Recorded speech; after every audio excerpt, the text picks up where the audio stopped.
임신 중에 치질이 생기셨거나 원래 있던 치질이 갑자기 심해지셨나요? 산모분들이 진료실에서 가장 많이 하시는 질문이 있어요. 선생님, 저 치질 심한데 애 낳을 때 자연분만 하면 다 터지고 튀어나오나요? 그리고 이런 질문도 하세요. 차라리 제왕절개를 하는 게 나을까요? 출산이 무서운 게 아니라 치질이 무서우신 거잖아요. 그 마음 이해해요. 오늘은 그 걱정에 제대로 답해 드릴게요. 임신 중에 치액이 왜 생기는지, 출산할 때 정말 위험한지, 그리고 출산 후에는 어떻게 해야 되는지까지 설명해 드리겠습니다.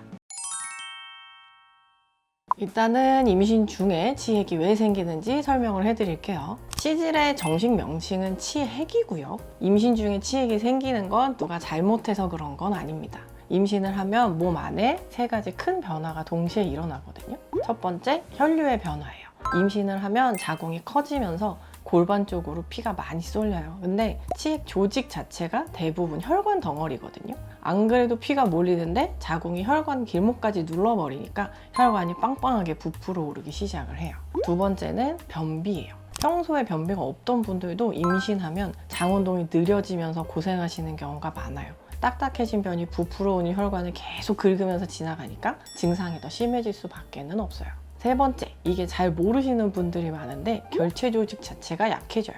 아기가 나올 길을 열어주기 위해서 몸이 조직을 느슨하게 만드는 호르몬을 내보내요. 근데 항문에서 치질 조직까지 붙잡아주는 인대나 조직도 같이 느슨해지거든요. 그래서 평소보다 치질이 더 쉽게 밖으로 밀려 나오는 거예요.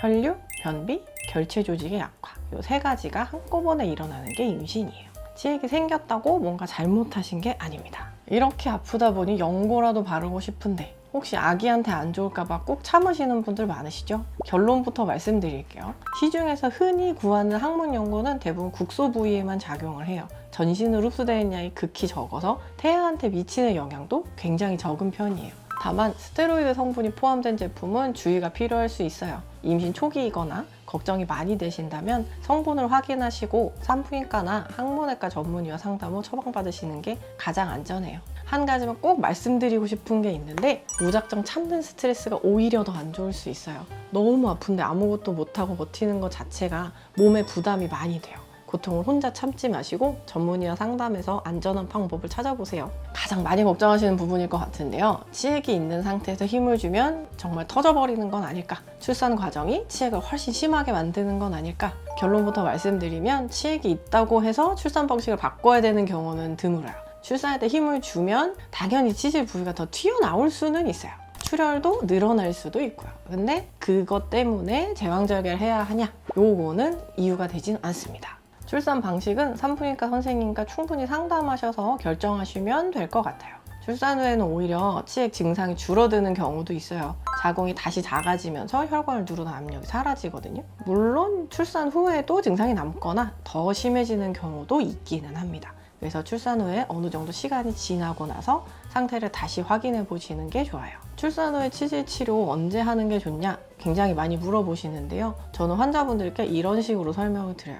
우리 몸이 임신 전 상태로 완전히 돌아가는데 6개월 정도 걸립니다. 항문도 마찬가지예요. 출산 직후에는 치액 때문에 항문이 울퉁불퉁 튀어나와서 평생 이러면 어떡하지 하고 많이 놀라시는데 시간 지나면서 붓기 빠지고 눌려있던 혈관이 제자리로 돌아오면 튀어나왔던 조직들도 서서히 가라앉는 경우가 굉장히 많아요. 6개월 동안은 좌욕, 식이섬유, 수분 보충으로 최대한 지켜보시고요. 그 사이에 나아지시는 분들 많으니까 미리 걱정하실 필요는 없을 것 같아요.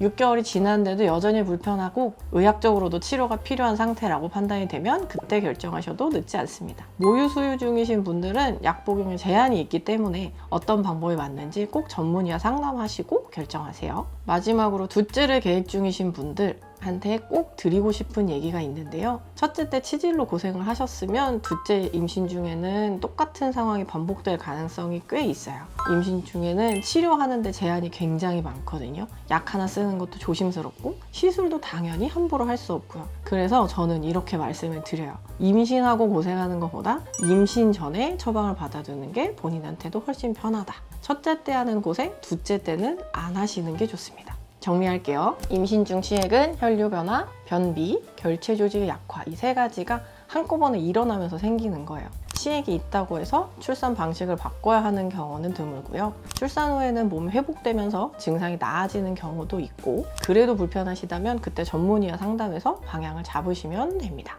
임신 중 치액은 창피한 게 아니고요. 임신한 몸이 보내는 신호예요. 궁금하신 점은 댓글로 남겨주시고 도움이 되셨다면 구독 눌러주세요. 다음에도 솔직하고 유익한 이야기로 찾아올게요. 감사합니다.